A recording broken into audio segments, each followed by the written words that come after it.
La Grassa, the fat one, may seem an unflattering nickname for a city with the oldest university in Europe, but the sobriquet is actually a compliment.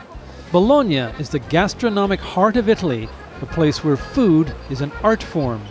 And nothing epitomizes it like the delicacy that was born here, gelato. The serving area of a gelateria is a feast for the eyes. A quick one on the way home from work here isn't a drink, it's a gelato.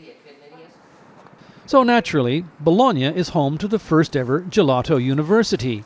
Gusto numero 2, facciamo I variegati. Term papers here are hands-on production. Siamo 10 gruppi, 1, 2, 3, 4. Gianpaolo Valli has been teaching for 25 years.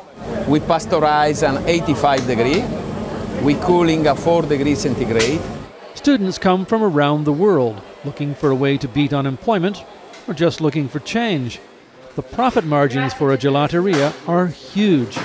It costs less than $2 to make a pound of gelato, which can sell for up to $15.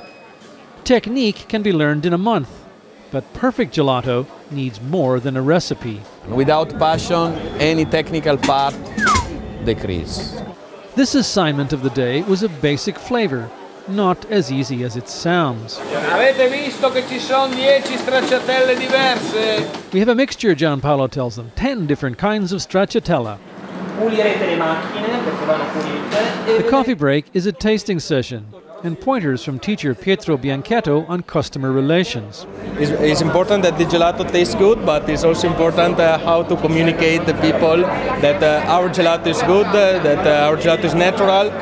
Gelato is Italian for frozen, but contrary to popular belief, it's not ice cream. By comparison, gelato is practically a health food, with a mere 7% fat content, barely a third of that found in ice cream. Flavor comes from almost any natural ingredient you can imagine. The exception is a specialty version using alcohol. A splash of aperitif, a deluge of Prosecco. Add to the gelato, cover with whipped up fresh oranges, and sublime, but I wouldn't want to drive after one of these. Flavored frozen treats were recorded as far back as Mesopotamian times.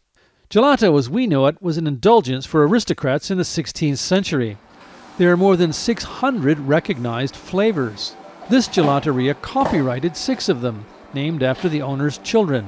Gelato makers like to tout their product as the flagship of Made in Italy, but in fact, the real revolution in the history of gelato was made in America.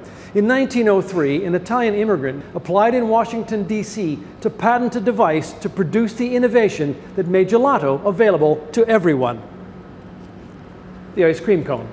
And then there are wickedly wonderful temptations like these. Gelato inspired prose by Tolstoy and Honoré de Balzac. In Madame Bovary, Gustave Flaubert described a woman eating gelato, her eyes half closed, a spoon between her teeth. And if you think that's too sensual an image for a frozen food, you've never had real gelato.